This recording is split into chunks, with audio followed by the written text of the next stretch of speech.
যাকাত হচ্ছে ইসলামিক অর্থনীতির কি মূল ভিত্তি। এই টিকটক প্রজন্ম এখান থেকে সরান,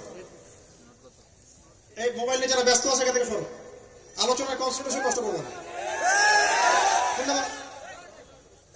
পরিবেশ নষ্ট করতে আসো কেন? এখানে দিনের কথা শুনতে যদি আসতে পারো তাহলে আসবো, আদারওয়াইজ আসার দরকার নাই।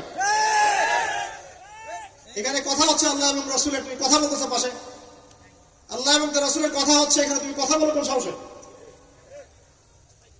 সূরা হুজুরাতে আল্লাহ রাসূল সাল্লাল্লাহু আলাইহি ওয়াসাল্লাম, সূরা হুজুরাতে আল্লাহ পাক বলেছেন যে রাসূলের কথার উপরে কেউ যদি জোরে কথা বলে তার আমলনামা নষ্ট হয়ে যাবে। রাসূল কথা বলছেন, তার উপরে যদি জোরে কেউ কথা বলে আমলনামা নষ্ট হয়ে যাবে। আর এই মাহফিলগুলোতে আল্লাহ এবং তার রাসূলের কথা হয় না, এখানে কি যা ইচ্ছা তাই কথা বলা যাবে? যদি কোনো প্রয়োজন থাকে মাহফিল শেষ হবে তারপর কথা বলবে। এই আদবগুলো না শিখতে পারলে মাহফিলের বরকত থাকে না।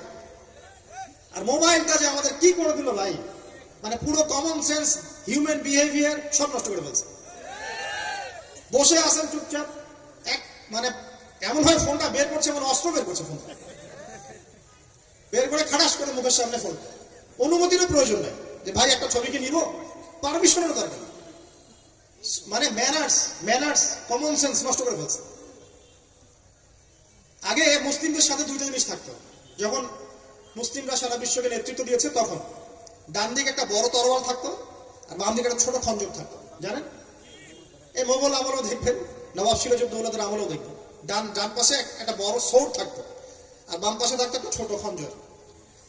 ওই দুটো জায়গায় এখন স্থান নিয়েছে। ডান পকেটে একটা বড় স্মার্টফোন আর বাম পকেটে ছোট একটা আমার কথা বলা ফোন। মানসিকভাবে আমরা সুস্থ নই এখন। আল্লাহ পাক আমাদেরকে বোঝার তৌফিক দেন। কথাগুলো আঘাত করার জন্য বলছি না, আমি কথাগুলো বলছি এই কারণে যে আমাদের এই যুব সমাজকে নিয়ে আমাদের অনেক আশা। যুবকরা ইসলাম শিখবে, এলেম শিখবে, আমল করবে, ইনশাআল্লাহ আগামী দিনে এই জাতিকে নেতৃত্ব দিবে। এই সময় থেকে যদি ওদেরকে ট্রেন্ড আপ করা না যায়, তাদের ম্যানার্স, বিহেভিয়ার, হিউম্যান বিহেভিয়ার গুলো ডেভেলপ করা না যায়, তাহলে আগামী দিনে কি এরা জাতিকে নেতৃত্ব দিতে পারবে? তো যে কথা বলছিলাম প্রিয় ভাইরা, দেখুন যাকাত ইসলামিক অর্থনীতির মূল ভিত্তি। কিভাবে জানেন? ব্যবসা এবং যাকাত এটা কি করে?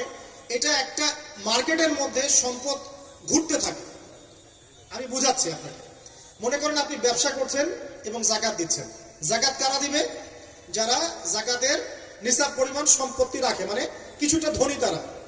তো তারা ব্যবসা করছে, মাশাআল্লাহ। ব্যবসা যখন করে, ব্যবসায় কি থাকে? লাভ থাকে, লস থাকে, লাভ থাকে, লস থাকে। লাভও হতে পারে আপনার, লসও হতে পারে।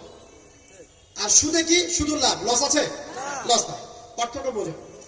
এখন ব্যবসা যখন আপনি করবেন, এই টাকা বা মূল যে ক্যাপিটাল যেটা বলে অর্থনীতির ভাষায়, এটা মার্কেটের মধ্যে সার্কুলেট করতে থাকবে। আজকে আপনি ধনী, লাভ করেছেন, কালকে লস করবেন, এই ধন আরেকজনের হাতে চলে যাবে। সে আবার ব্যবসা করছে, সে লাভ করলে সম্পদ তার হাতে থাকলো, লস করলে আরেকজনের হাতে। মানে এই মানিটা, ক্যাপিটাল যেটা, এটা মার্কেটের মধ্যে ঘুরতে থাকে। আজকে কেউ ধনী, কালকে কেউ ধনী, আজকে কেউ ফকির, কালকে কেউ ধনী, এইভাবে। এখানে আল্লাহ পাক যাকে ইচ্ছা হয় ধন দেন, যাকে ইচ্ছা হয় দরিদ্র করেন। এটা আল্লাহ পাক নিয়ন্ত্রণ করেন। আবার এর মধ্যে যারা ধনী হবে তারা আবার যাকাত দিবে। কাকে যাকাত দিবে? যে গরিব তাকে।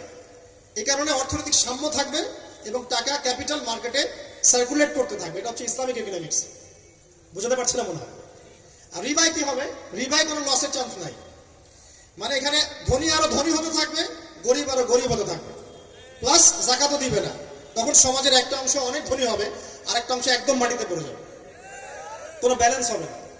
এই কারণে বিশ্বের একটা অংশ, ওই বিশ্বের একটা বড় অংশ যারা সুদখোর, যেখান থেকে সুদ এসেছে, ওইটা আস্তে আস্তে ধনী হয়ে গেছে এবং বিশ্বের বহু কান্ট্রি আস্তে আস্তে দারিদ্র্য সীমার নিচে চলে আসছে। এটা শুধু ব্যক্তির ক্ষেত্রেই নয়, এটা সমাজের ক্ষেত্রেই নয়, পুরো বিশ্বটা হচ্ছে। তো এই হলো রিবা এবং ব্যবসা ভিত্তিক, যাকাত ভিত্তিক ইকোনমিক সিস্টেমের পার্থক্য, বেসিক ডিফারেন্স।